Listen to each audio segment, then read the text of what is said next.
Welcome to the Rich M26 garage, and today I purchased another Fiat 500. A 2015 1.2 Dualogic. Yes, one of those. Not the manual, no, I've gone for the stupid option, the Dualogic. Partly because this is a rental car, like the Renault and the Ford that have been doing very well. I've decided to add another shitbox to the fleet. Now, there are obviously more that you'll see in subsequent weeks and months. It's not just the only one at my house clogging up the driveway.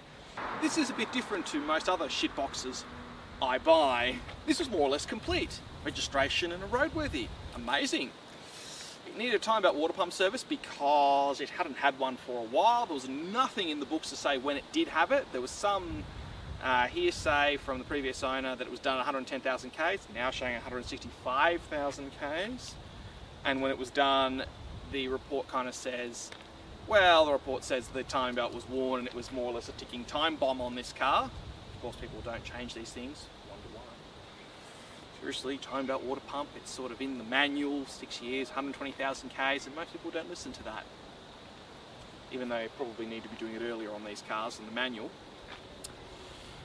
But other thing to go through with this car was it needed, of course, plugs because they'd never been changed. And I did those, and you'll be seeing that in another video coming up soon. But all the usual Euro fare of things that needed doing, just maintenance and servicing, and also hoses, this being a Fiat, needing its fair share of hoses because the hoses are quite cheap on these things. So why did I go for a 1.2 Dualogic? Well, I've always wanted a 1.2 500. The 0.9's really whet my appetite with Fiat 500s, and this one was a very nice example. 165,000 Ks, 2 owners, full service history from new. And it looks fantastic. The body's in amazing condition for its age, the interior's in very good condition, and it's actually a very nice car to drive, even with the Dualogic gearbox. Although it is a bit on the slow side, 45 kilowatts is all that thing's got under the bonnet. But, of course, it's a simple little engine too, so it's easy to keep going, which is great because this thing is going to be on Uber Carshare. Like the Renault and the Ford, people need little shit boxes to get them around, and that's what this is for. Well, it's not quite the lower echelon that some of my others that you'll be seeing will be, but the premise is still there. It's a good, simple little car for people to get around in. And I can also share the love of 500s with people that drive this car. So, if you are in Melbourne, in southeastern Melbourne, you can actually rent this thing along with the Renault. So when you get inside the 500, all the usual good 500 traits apply. Someone of my size actually fits. It actually is relatively comfortable. This one's in really good nick, needs a bit of a clean, but everything's in very nice condition. Doesn't look like it's had the living lights driven out of it, which is different to, say, the Blue Twin Air. For its mileage, looks a bit on the rough side. This one actually is in very nice condition. And of course, being a Fiat with high Ks, it kind of put people off it. But of course, being a Fiat in this price bracket, I bought it because I wanted to look after this thing. It needed to be continue to be loved, and that's something I've noticed with a lot of these Euros, that once they fall to a certain price point, they're bought by those who buy them cheap because they want the badge and treat them poorly. As you will see with some of the other Euros I will be showing on this channel, or probably seen some of them at least, the 2 BMWs you could say. So this is a lot more basic than the lounge. It's got the manual air conditioning. It does have the older gen MP3 CD system. From 2016 on, this had a screen, but this is an older 15 model year, late 14 build 15 model year car. And it's also got the Blue and Me system, possibly one of the worst phone integration systems I've ever had the privilege of using, but I digress. The rear legroom's actually reasonable, and the boot is really good for a little car. So as a package, it's a great little package if you're just looking for a little small car, which is good. And great if you're someone like me who's going to be putting it out there for rental for those who are going to, well, use it as a town car. So, what is this thing like to drive? Aircon on.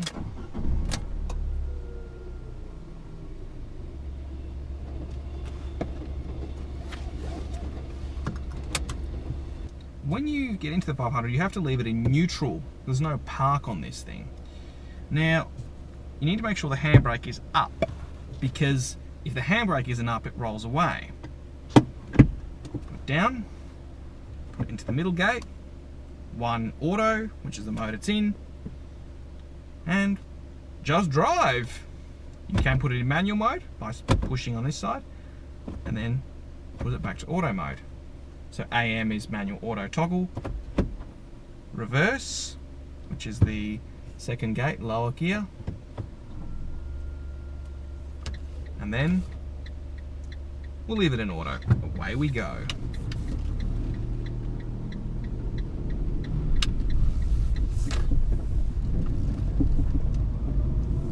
Now you will notice a couple of noises in this thing. This does need some more work. It does need some suspension struts at some point. But fundamentally, they're still going, even though the mount's a little bit noisy. It is not the fastest thing in the world. Now I'm driving it with the aircon off, which, it being a hot summer day in Melbourne, probably isn't the best idea in the world, but I wanted to at least perform reasonably well for you to watch.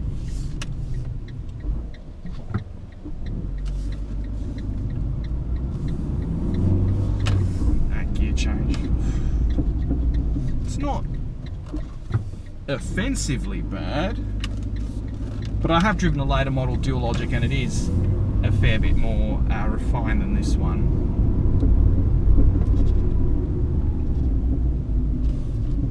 Maybe it's a lot more refined, but it's reasonably zippy. That second gear accelerates reasonably well from 20 to 50 k's an hour. It's too hot to go without the AC, so I'm going to turn the AC on just a little bit, and automatically I lose performance. The fire engine in this thing first saw the light of day in 1985, so it wasn't really meant for air conditioning, to put it mildly. This was meant to be the basic engine sort of thing that powered all Fiat Super Minis from the 80s onwards.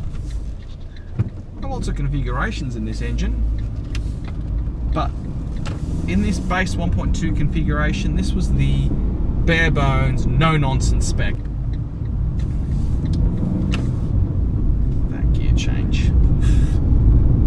Now I know it's got 165,000 Ks, and yeah, things probably do need to be serviced and updated at some point, but it still works fundamentally. Now this also has some pretty cheap tyres on it. Now 500C was specified with better tyres, because the previous owner put better tyres on it, still has meat on them. These tyres still have meat on them, but they are quite cheap. So I'm going to run them down before putting a much better set of tyres on it. Yes, it is a rental car, but I still make sure that every car that I put my hands in, it has to drive and feel in the way that I like it, even a rental car. The better handling means it might get you out of trouble, so think about that. Let's stop the computer from thinking and let's think for ourselves and put it in manual mode. What's it like?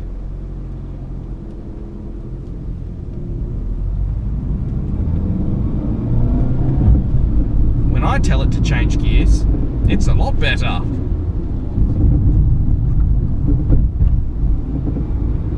It actually stays in the gear I want it to. Not to say the Dualogic's completely dim-witted. It's no different to most other dual clutch or single clutch automatics, automated manuals, automatics, whatever you like to call them, I've ever driven. It's not that much different to, say, the Volkswagen dual DSG systems in a way. The way the gearbox in D is pretty dim-witted, but in manual mode it's a lot better.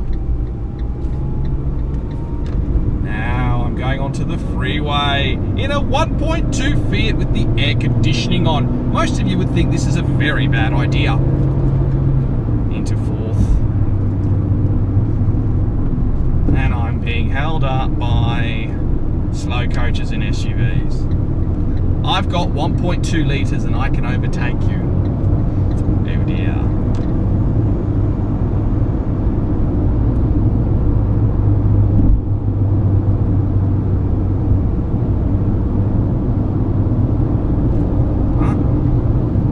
Say 100 k's an hour.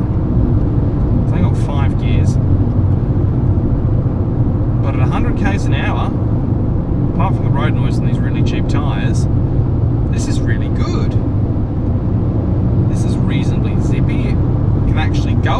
k's an hour and doesn't feel like you're having to push it very hard. It's better in fourth, but hey, not bad in fifth. Get off the freeway. 500's a great little super mini and does lots and lots of things well. And even as a 1.2 Dualogic, it still does a lot of things very well. The 500 shows that simplicity is beautiful. Simple is good, simple is fun. In this specific guise as well, with the 1.2 litre engine, it is great fun. And I love this thing, I think it's a great car. And even though it's a rental, I do care for this thing. I do look out for it, same way I look out for the Renault. Going to these little roundabouts, so that little chassis still excellent fun. The 1.2 litre engine is not especially heavy over the front wheels, which means it's very chuckable. It's not as chuckable as the 0.9, but it's still great fun to drive, even with the Dualogic box.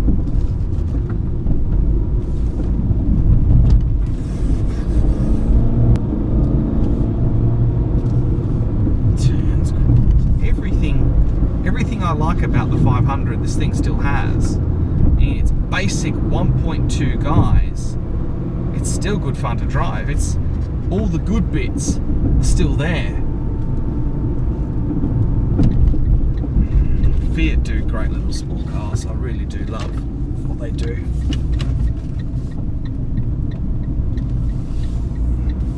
I mean, even in Dualogic guys, I still enjoy driving this more than cars costing 5 or 6 times as much.